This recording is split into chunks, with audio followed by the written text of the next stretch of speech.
നമസ്തേ. സനാതനധർമ്മമാർഗത്തിലെ ഹിന്ദുധർമ്മമാർഗത്തിലെ എല്ലാവർക്കും പ്രണാമം. ഞാൻ ഡോക്ടർ വാമനൻ നമ്പൂതിരി, കൊട്ടാരക്കര. എല്ലാ ബുധനാഴ്ചയും നടത്തി വരാറുള്ള സനാതനധർമ്മ ആചാരചിന്തകൾ അതിൻ്റെ 150-ാം ഭാഗത്തിലേക്ക് ഏവർക്കും സ്വാഗതം. ഉപനിഷത്തുകളിൽ തൈത്തിരീയോപനിഷത്താണ് നമ്മളിപ്പോൾ ചർച്ച ചെയ്തുകൊണ്ടിരിക്കുന്നത്. തൈത്തിരീയോപനിഷത്ത് 2-ാം അധ്യായം ബ്രഹ്മാനന്ദവല്ലിയിലെ 7 അനുവാകങ്ങൾ നമ്മളിപ്പോൾ ചർച്ച ചെയ്യുകയുണ്ടായി. ഇനി 8-ാം അനുവാകമാണ്. കഴിഞ്ഞ ദിവസം നമ്മൾ ബ്രഹ്മത്തിൻ്റെ രസസ്വരൂപത്തെക്കുറിച്ചാണ് പറഞ്ഞത്. എന്താണ് രസസ്വരൂപമായിട്ടുള്ള ബ്രഹ്മം? അത് എങ്ങനെയാണ് അനുഭവവേദ്യമാക്കാൻ സാധിക്കുന്നത്? ആ ആനന്ദത്തിൻ്റെ അനുഭവതലങ്ങൾ എങ്ങനെയൊക്കെയാണ് ഉള്ളത് എന്നൊക്കെ നമ്മൾ കഴിഞ്ഞ ദിവസം ചർച്ച ചെയ്തു. ബ്രഹ്മത്തിൻ്റെ ശക്തി, അതായത് പ്രപഞ്ചത്തിൻ്റെ സൃഷ്ടി സ്ഥിതി ലയങ്ങൾക്ക് കാരണഭൂതമായിട്ടുള്ളത് ബ്രഹ്മചൈതന്യമാണ് എന്നൊക്കെ നമ്മൾ സൂചിപ്പിക്കുകയുണ്ടായി. ഇനി 8-ാം വിഭാഗത്തിൽ പറയുന്നു, 1-ാം മന്ത്രത്തിൽ, ബ്രഹ്മത്തെ പറ്റിയുള്ള ഭയത്താലാണ് കാറ്റ് വീശുന്നതെന്നും അതേ ഭയത്തോടു കൂടി തന്നെയാണ് സൂര്യൻ ഉദിക്കുന്നതും അഗ്നി ദഹിപ്പിക്കുന്നതും ഇന്ദ്രൻ എല്ലാവരെയും രക്ഷിക്കുകയും ഒക്കെ ചെയ്യുന്നത് എന്ന് പറയുന്നു. അതുകൂടാതെ മറ്റൊന്നും കൂടി, മരണം ഓരോരുത്തരെയും പ്രാപിക്കുന്നതും ബ്രഹ്മഭയത്താലാണ് എന്നും കൂടി പറയുന്നു. അപ്പോൾ ബ്രഹ്മഭയം കൊണ്ടാണ്, അല്ലെങ്കിൽ ബ്രഹ്മത്തോടുള്ള ഭയമാണ് യമധർമ്മനെ എല്ലാവരുടെയും മരണത്തിന് കാരണമാക്കാൻ പ്രേരിപ്പിക്കുന്നത്, അല്ലെങ്കിൽ യമധർമ്മൻ എല്ലാവരെയും കാലപുരിയിലേക്ക് കൊണ്ടുപോകുന്നത് ബ്രഹ്മഭയത്താലാണ് എന്നും കൂടി പറയുന്നു. 5 കാര്യങ്ങൾ: കാറ്റ് വീശുന്നത്, സൂര്യൻ ഉദിക്കുന്നത്, അഗ്നി ദഹിപ്പിക്കുന്നത്, ഇന്ദ്രൻ രക്ഷിക്കുന്നത്, മരണം സംഭവിക്കുന്നത്. ഈ 5 കാര്യങ്ങളും സംഭവിക്കുന്നത് ബ്രഹ്മഭയത്താലാണ് എന്ന് പറയുന്നു. ഇവിടെ ഈ ഭാവത്തെ ഒരു ആലങ്കാരികമായ ഭാഷയിലാണ് വിവരിക്കുന്നത്. പ്രപഞ്ചത്തിൽ ശിക്ഷിക്കാൻ അധികാരമുള്ള ഒരാൾ അടുത്തുണ്ടെങ്കിൽ സകലരും തങ്ങളുടെ പ്രവൃത്തികൾ ശരിയാവണ്ണം ചെയ്യുന്നു. അതുപോലെ പ്രകൃതിയിൽ എല്ലാ കാര്യങ്ങളും നിയമം തെറ്റാതെ മുറയ്ക്ക് നടന്നുകൊണ്ടിരിക്കുന്നത് ഇന്ദ്രാദി ദേവന്മാർ ബ്രഹ്മത്തെ ഭയപ്പെട്ട് തങ്ങളുടെ കർത്തവ്യങ്ങൾ കൃത്യമായി ചെയ്യുന്നത് കൊണ്ടാണെന്ന് കൽപ്പിക്കുന്നു. സത്യത്തിലെ ശ്രുതിയില് വേദത്തിലെ ഭയകാരണമായ ബ്രഹ്മത്തെ അല്ല, ഭയനിവൃത്തിക്ക് കാരണമായ ബ്രഹ്മത്തെയാണ് വർണ്ണിക്കുന്നത്. ഇവിടെ ബ്രഹ്മത്തിന്റെ ഇച്ഛ തന്നെയാണ് ഇന്ദ്രാദി ദേവന്മാരിലൂടെ പ്രകൃതിയിൽ കാണുന്നതെന്നേ അർത്ഥമുള്ളൂ. അപ്പൊ ഇവിടെ ബ്രഹ്മഭയം എന്നുദ്ദേശിക്കുന്നത്, കഴിഞ്ഞ ദിവസം സൂചിപ്പിച്ചതുപോലെ, ഒരു ഓഫീസിൽ അതിൻ്റെ ഹെഡായിട്ടിരിക്കുന്ന, അല്ലെങ്കിൽ അതിൻ്റെ ഏറ്റവും ഉയരെ ഇരിക്കുന്ന വ്യക്തി, അല്ലെങ്കിൽ ആ വ്യക്തിയെ അവരോടുള്ള അനുസരണാഭാവം കൊണ്ട്, അല്ലെങ്കിൽ ഭയഭാവം കൊണ്ട് അദ്ദേഹത്തിൻ്റെ താഴെയുള്ള ഉദ്യോഗസ്ഥരെല്ലാം കൃത്യമായി കാര്യങ്ങൾ ചെയ്യുന്നുണ്ട്. അതുപോലെ അല്ലേ, ഹെഡിനെ ഭയന്നിട്ട്, അല്ലെങ്കിൽ അദ്ദേഹം ശിക്ഷിക്കും, അല്ലെങ്കിൽ അദ്ദേഹം തങ്ങളുടെ ജോലിക്ക്, അല്ലെങ്കിൽ ജോലിയെ ഇല്ലാതാക്കാൻ കഴിവുള്ള ഒരാളാണ് മുകളിലിരിക്കുന്നത് എന്നുള്ള ചിന്ത, ജോലി കൃത്യമായി ചെയ്യാൻ അദ്ദേഹത്തിൻ്റെ താഴെയുള്ള ആളുകളെ പ്രേരിപ്പിക്കുന്നത് പോലെ, ബ്രഹ്മമെന്ന് പറയുന്ന ചൈതന്യത്തോടുള്ള ഭയം കൊണ്ട്, ആ ഭയം എന്ന് പറയുന്നത് നമ്മൾ പറയുന്ന പേടിയല്ല, കർത്തവ്യ ബോധത്തെ ഉണർത്തുന്ന ഒരു വ്യക്തിത്വം. കർത്തവ്യം ചെയ്യാതിരിക്കുമ്പോൾ സംഭവിക്കാൻ സാധ്യതയുള്ള പ്രതിസന്ധികൾ, ആ പ്രതിസന്ധികളെക്കുറിച്ച് ഓർത്ത് കർത്തവ്യ നിർവഹണം കൃത്യമായി നടത്തുന്നു. ഇവിടെ ഈ പ്രപഞ്ച നിയമങ്ങൾ മുറവറ്റാതെ നടക്കുന്നത് ബ്രഹ്മമെന്ന് പറയുന്ന ചൈതന്യത്തിൻ്റെ പ്രഭാവം കൊണ്ടാണ് എന്നാണ് സൂചിപ്പിക്കുന്നത്.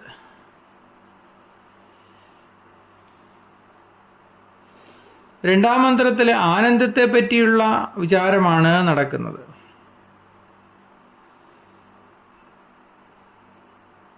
ആനന്ദത്തെ പറ്റിയുള്ള പ്രസിദ്ധമായ വിചാരം എന്നത് വേഗത്തിൽ കർത്തവ്യങ്ങൾ നിറവേറ്റുന്നവനും ദൃഢകാരിയും ബലിഷ്ഠനും നല്ല ജ്ഞാനമുള്ളവനും ഉത്തമ സ്വഭാവമുള്ള യുവാവുമായിരിക്കണം.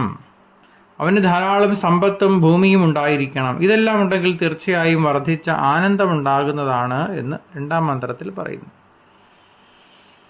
എല്ലാ സൗകര്യങ്ങളോടും കൂടി ഇഷ്ടപൂർത്തിയോടുകൂടി ജീവിക്കുന്ന ഒരു വ്യക്തി അല്ലെങ്കിൽ ആ വ്യക്തിക്ക് ആനന്ദം ഉണ്ടാകും എന്നുള്ളത് സ്വാഭാവികമാണ് അല്ലേ? നമ്മളെപ്പോഴും സന്തോഷത്തോടു കൂടി ഇരിക്കുന്നത് നമ്മുടെ ആഗ്രഹങ്ങൾ തടസ്സമില്ലാതെ നടക്കുമ്പോൾ നമ്മൾ സന്തോഷവാന്മാരായിത്തീരും. ആ സന്തോഷത്തെയാണ് ഒരു തരത്തിൽ ആനന്ദമെന്ന് പറയുന്നത്. ശരിക്കും ആനന്ദമെന്ന് പറയുന്നത് ഈശ്വരീയമായ ആത്മീയമായ അനുഭൂതിയാണ് ആനന്ദമെന്ന് പറയുന്നത് അല്ലേ? ഭൗതികമായി നമ്മുടെ ശരീരത്തിനുണ്ടാകുന്ന സന്തോഷത്തെ സുഖമെന്ന് പറയുന്നു. ആത്മീയമല്ലാത്ത മറ്റ് ചിന്തകൾ അല്ലെങ്കിൽ സന്തോഷത്തിന് ആഹ്ലാദം അല്ലെങ്കിൽ സന്തോഷമെന്ന് പറയുന്നു. ആത്മീയമായ സന്തോഷത്തിനാണ് ആനന്ദമെന്ന് പറയുന്നത്. ശരിക്കും പറഞ്ഞാൽ ബ്രഹ്മാനുഭൂതി ലഭിക്കുന്നതാണ് ആനന്ദതലം എന്ന് പറയുന്നത്.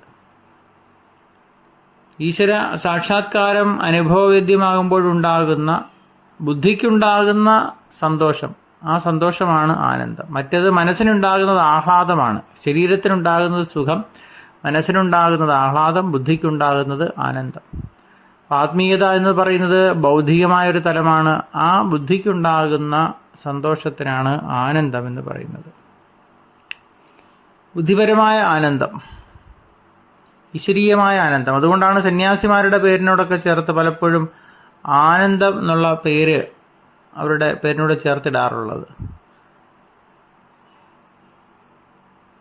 ആ വിവേകാനന്ദൻ, സത്യാനന്ദ സരസ്വതി, ദയാനന്ദ സരസ്വതി, ആത്മാനന്ദ സരസ്വതി എന്നിങ്ങനെയൊക്കെയുള്ള പേരുകൾ നമ്മൾ കേൾക്കും. ആ പേരിനോട് ചേർത്ത് ആനന്ദം എന്നുള്ള ഒരു പദം ഉണ്ടായിട്ടുള്ളത് ഈ ഈശ്വരീയമായ സന്തോഷം അനുഭവിച്ചിട്ടുള്ള അല്ലെങ്കിൽ മോക്ഷത്തിലേക്ക് പോയിട്ടുള്ള വ്യക്തികൾ എന്നുള്ള തലത്തിലാണ്. അപ്പം ഇങ്ങനെ നേരത്തെ ഒരു മനുഷ്യനുണ്ടാകുന്ന ആനന്ദത്തിൻ്റെ സാഹചര്യം പറഞ്ഞു. ആ സാഹചര്യം അല്ലെങ്കിൽ ഈ പറഞ്ഞതായ ആനന്ദത്തിൻ്റെ 100 ഇരട്ടിയാണ് മനുഷ്യ ഗന്ധർവന്മാരുടെ ആനന്ദം എന്ന് പറയുന്നുണ്ട്. ഇത് വിഷയാഭിലാഷങ്ങളാൽ ഹതനാകാത്ത ശ്രോത്രിയന്റെയും ആനന്ദമായിട്ടാണ് പറയുന്നത്.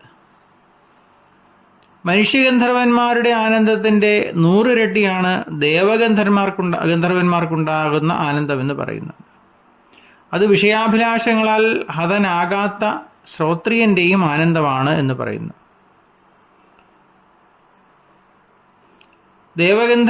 ഗന്ധർവന്മാരുടെ ആനന്ദം 100 കൂടിയത് ഏതാണോ അത് ഏറെക്കാലം നിലനിൽക്കുന്ന ലോകത്തോടു കൂടിയ പിതൃക്കളുടെ ഒരു ആനന്ദമാകുന്നു. അപ്പോൾ മനുഷ്യഗന്ധർവന്മാരുടെ ആനന്ദം അതിലും കൂടുതലാണ് ഗന്ധർവന്മാരുടേത്. അതിലും അപ്പുറമാണ് പിതൃക്കളുടെ ആനന്ദം എന്ന് പറയുന്നത്. ചിരലോകലോകന്മാരായ പിതൃക്കളുടെ ആനന്ദം 100 കൂടിയതേതോ അല്ലെങ്കിൽ അതിൻ്റെ 100 ഇരട്ടിയാണ് ആചാരദേവന്മാരുടെ ഒരു ആനന്ദം എന്ന് പറയുന്നത്. ആചാരദേവന്മാരുടെ ആനന്ദം 100 കൂടിയതേതോ അല്ലെങ്കിൽ അതിൻ്റെ 100 ഇരട്ടിയാണ് കർമ്മദേവന്മാരായ ദേവന്മാരുടെ ആനന്ദം എന്ന് പറയുന്നത്. കർമ്മത്താൽ ദേവന്മാരെ പ്രാപിക്കുന്നത് കർമ്മദേവന്മാരാണ്. ഈ കർമ്മദേവന്മാരായ ദേവന്മാരുടെ ഒരു ആനന്ദത്തിൻ്റെ 100 ഇരട്ടിയാണ് ദേവന്മാരുടെ ആനന്ദം. ആ ദേവന്മാരുടെ ആനന്ദത്തിൻ്റെ 100 ഇരട്ടിയാണ് ഇന്ദ്രന്റെ ഒരു ആനന്ദം. ഇന്ദ്രന്റെ ആ ആനന്ദം 100 ഇരട്ടി ആയിട്ടുള്ളതാണ് ബൃഹസ്പതിയുടെ ആനന്ദം. ബൃഹസ്പതിയുടെ ആ ആനന്ദം 100 ഇരട്ടി ആയിട്ടുള്ളതാണ് പ്രജാപതിയുടെ ഒരു ആനന്ദം. പ്രജാപതിയുടെ ആ ആനന്ദം 100 കൂടിയതേതോ അത് ബ്രഹ്മാവിൻ്റെ ഒരു ആനന്ദമാകുന്നു.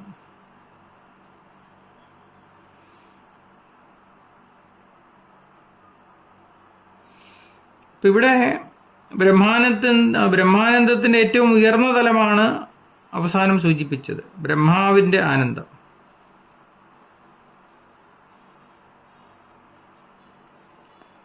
അപ്പം നമ്മെ സംബന്ധിച്ച് ലൗകികമായ ആനന്ദത്തെ പറ്റി മാത്രമേ ചിന്തിക്കാൻ സാധിക്കുകയുള്ളൂ. അപ്പം അതിൻ്റെ എത്രയോ ഇരട്ടിയാണ് ബ്രഹ്മാനന്ദം എന്നാണ് ഇവിടെ സൂചിപ്പിക്കുന്നത്. കാരണം മനുഷ്യ തലത്തിൽ തുടങ്ങി ബ്രഹ്മതലത്തിൽ അവസാനിക്കുന്ന പലതരത്തിലുള്ള ആനന്ദത്തെക്കുറിച്ചാണ് ഇവിടെ പറഞ്ഞത്. അപ്പോൾ നമുക്കുണ്ടാകുന്ന ആനന്ദം എന്ന് പറയുന്നത് ഏറ്റവും താഴെ നിലയിലുള്ള ആനന്ദ തലമാണ്. നല്ലൊരു സിനിമ കാണുമ്പോൾ നമുക്കുണ്ടാകുന്ന സന്തോഷം, നല്ല ഒരു തമാശ കേൾക്കുമ്പോൾ നമ്മൾ ചിരിക്കാറുണ്ട്. അല്ലെങ്കിൽ എല്ലാം മറന്ന് ചിരിക്കുന്ന ആ ഒരു സമയം എന്ന് പറയുന്നത് നമ്മുടെ ഉള്ളിൽ നിന്ന് മറ്റെല്ലാ ചിന്തകളും ഇല്ലാതെയാകുന്ന ഒരവസ്ഥ കൂടിയാണ്. മറ്റെല്ലാ ചിന്തകൾക്കും വിട നൽകുമ്പോൾ മാത്രമേ ഏതൊരു കാര്യം കൊണ്ടാണോ നമുക്ക് സന്തോഷമുണ്ടാകുന്നത് അല്ലെങ്കിൽ അതിൽ സന്തോഷത്തെ അനുഭവിക്കാൻ സാധിക്കുകയുള്ളൂ. മറ്റ് ചിന്തകൾക്കൊന്നും അവിടെ സ്ഥാനമില്ല. ഏകത്വത്തിൽ മാത്രമേ ആനന്ദമുണ്ടാകുന്നുള്ളൂ എന്ന് താല്പര്യം. ബഹുത്വങ്ങളൊക്കെ ഇല്ലാതെയാകുന്നു. അപ്പോൾ ഏത് മേഖലയിലാണോ ആനന്ദം കിട്ടുന്നത് ആ മേഖലയിലെ ആ തലത്തെ മാത്രം വിചാരം ചെയ്യുമ്പോൾ അല്ലെങ്കിൽ ആ തലത്തിൽ മാത്രമേ ആനന്ദം ഉണ്ടാവുകയുള്ളൂ. ബാക്കി എല്ലാ ചിന്തകളെയും പുറന്തള്ളേണ്ടി വരും.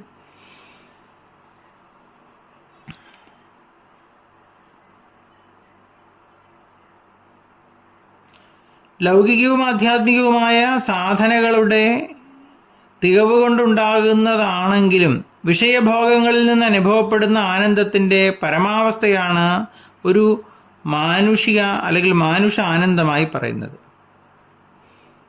ഇപ്പോൾ വിഷയങ്ങളിൽ നിന്ന് ലൗകികമായ അതുപോലെ തന്നെ ആധ്യാത്മികവുമായ മാനുഷിക തലത്തിലുണ്ടാകുന്ന സന്തോഷം അല്ലെങ്കിൽ മാനുഷിക ആനന്ദം എന്ന് പറയുന്നത് ബ്രഹ്മാനന്ദത്തിൻ്റെ ഒരു കണിക മാത്രമായിട്ടാണ് പറയുന്നത്.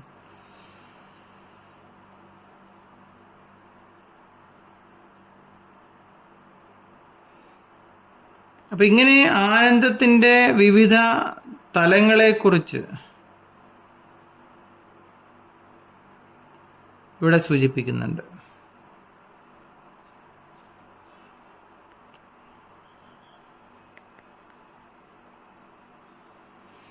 ആനന്ദത്തിൽ നിന്ന് മനസ്സിനെ വ്യതിചലിപ്പിക്കുന്നത് കാമങ്ങളായിട്ടാണ് പറയുന്നത്. കാമങ്ങൾക്കൊന്നും അധീനമാകാതെ ആത്മാവിൽ തന്നെ മനസ്സുറപ്പിച്ചിട്ടുള്ള ശ്രോത്രികനായ ഒരുവൻ പരമമായ ആനന്ദത്തിന് അവകാശിയായാൽ അതിൻ്റെ അംശമാത്രങ്ങളായ മറ്റ് ആനന്ദങ്ങളെല്ലാം അവന് ലഭ്യമാകുന്നു എന്നും പറയുന്നു.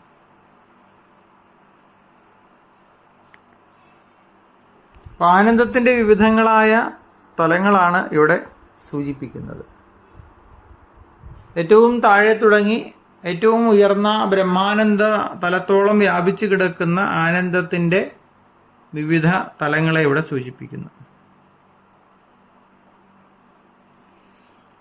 ഇനി 6-ാം മന്ത്രത്തിൽ പറയുന്നത് പുരുഷനിൽ സ്ഥിതി ചെയ്യുന്നതായിട്ടുള്ള ആത്മാവ് ഏതൊന്നാണോ ആ ആത്മാവും ആദിത്യനിലുള്ള ആത്മാവും ഒന്ന് തന്നെയാണ്.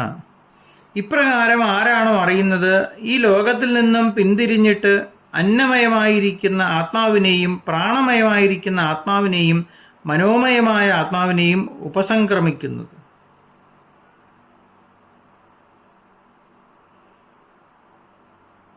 ഇവിടെ പറയുന്നത് എല്ലാ തലത്തിലുമുള്ള ആത്മഭാവങ്ങളെക്കുറിച്ചാണ്. ഇതെല്ലാം ഒന്നാണെന്നാണ് ഇവിടെ സൂചിപ്പിക്കുന്നത്.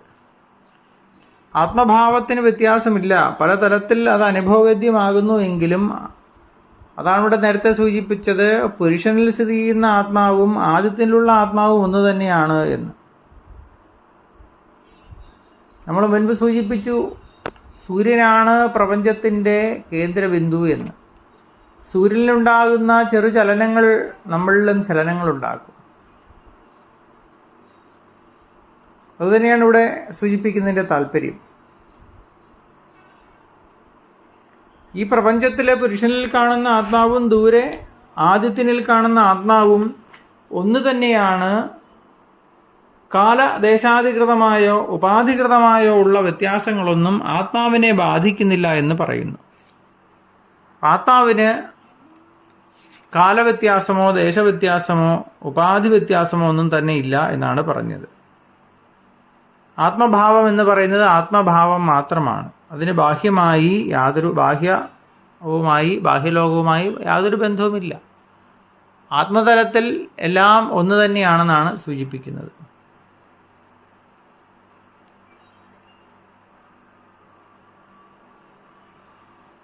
അപ്പോൾ ഇത് സൂചിപ്പിച്ചുകൊണ്ട് 8ാം അനുഭാഗം അവസാനിപ്പിക്കുകയാണ് ചെയ്യുന്നത്. 9ാം അനുഭാഗത്തിൽ എല്ലായിടത്തും വ്യാപിച്ചിരിക്കുന്ന ബ്രഹ്മത്തെ അറിയുന്നവനെ ഒരിക്കലും ഭയം ബാധിക്കുന്നില്ല എന്ന് പറയുന്നു. എന്തുകൊണ്ട് ഞാൻ നല്ലത് ചെയ്തില്ല, എന്തിനാണ് ഞാൻ പാപത്തെ ചെയ്തത് എന്നുള്ളതൊന്നും തീർച്ചയായും അവനെ ദുഃഖിപ്പിക്കുന്നില്ല എന്നാണ് പറയുന്നത്. അപ്പൊ ഇപ്രകാരം ഏതൊരുവൻ അറിയുന്നുണ്ടോ അവൻ ഇവയെല്ലാം ആത്മാവായി കണ്ട് അവയെ സന്തോഷിപ്പിക്കുന്നു.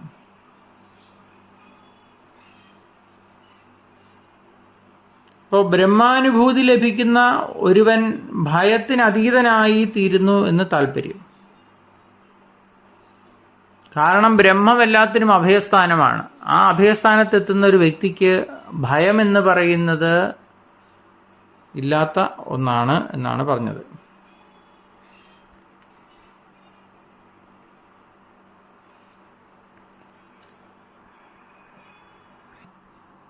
ഇവിടെ മറ്റൊന്നുകൂടി പറയുന്നുണ്ട്. പുണ്യപാപ ചിന്തകൾക്ക് അല്ലെങ്കിൽ സത്പ്രവൃത്തി ദുഷ്പ്രവൃത്തി എന്നിങ്ങനെയുള്ള ചിന്തകൾക്ക് അടിസ്ഥാനം മനസ്സിന്റെ ദ്വൈതമായ തലമാണ്.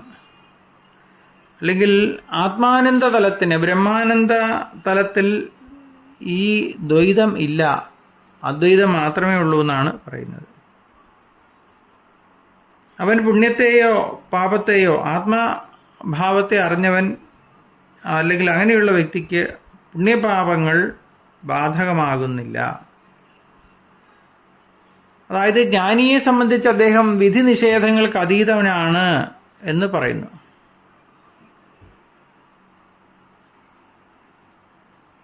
കർമ്മഫലമായി സ്വർഗനരകാദ്യ അനുഭവങ്ങൾ ഉണ്ടെന്ന് ചിന്തിക്കുന്നവൻ മരണാസന്നനായി കിടക്കുമ്പോൾ നല്ലത് ചെയ്തില്ലല്ലോ, പാപം ചെയ്തുവല്ലോ എന്നൊക്കെ ഓർത്ത് ദുഃഖിക്കുന്നു. എന്നാൽ ബ്രഹ്മത്തിന്റെ ആനന്ദം അറിയുന്നവന് സ്വർഗനരകാദ്യ അനുഭവങ്ങളെല്ലാം വെറും മിഥ്യയാണ് എന്ന തിരിച്ചറിവുണ്ടാകുന്നു. അതുകൊണ്ട് അവൻ അതിനെക്കുറിച്ച് ബോധവാനാകുന്നില്ല അല്ലെങ്കിൽ ദുഃഖിക്കുന്നില്ല. അപ്പൊ ആത്മതലത്തിൽ സുഖദുഃഖങ്ങൾക്ക് സ്ഥാനമില്ല. ആത്മതലത്തിൽ ജ്ഞാനത്തിനാണ് പ്രാധാന്യം.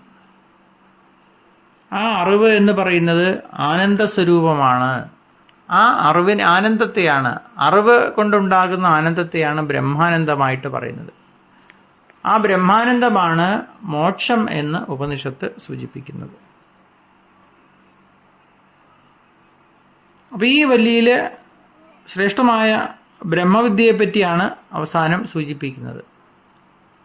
ആ ബ്രഹ്മവിദ്യ എന്താണ്, ബ്രഹ്മാനന്ദം എന്താണ് എന്നൊക്കെ സൂചിപ്പിച്ചുകൊണ്ട് 2ാം അധ്യായത്തിൽ 9ാം അനുഭാഗം അവസാനിപ്പിക്കുകയാണ് ചെയ്യുന്നത്. അപ്പോൾ ഈശ്വരീയമായ ബ്രഹ്മ ആനന്ദം അനുഭവിക്കാൻ വേണ്ടി പരിശ്രമിക്കാൻ പറഞ്ഞുകൊണ്ട് ഈ അധ്യായം അവസാനിപ്പിക്കുന്നു. അതോടുകൂടി ഇന്നത്തെ പ്രഭാഷണവും അവസാനിപ്പിക്കുകയാണ്. ഇനി നമുക്ക് 3ാം അധ്യായമാണ് ഉള്ളത്. അത് നമുക്ക് അടുത്ത ദിവസം ചർച്ച ചെയ്യാം. എൻ്റെ ഫോൺ നമ്പർ 94 47 30 62 73. നമസ്തേ.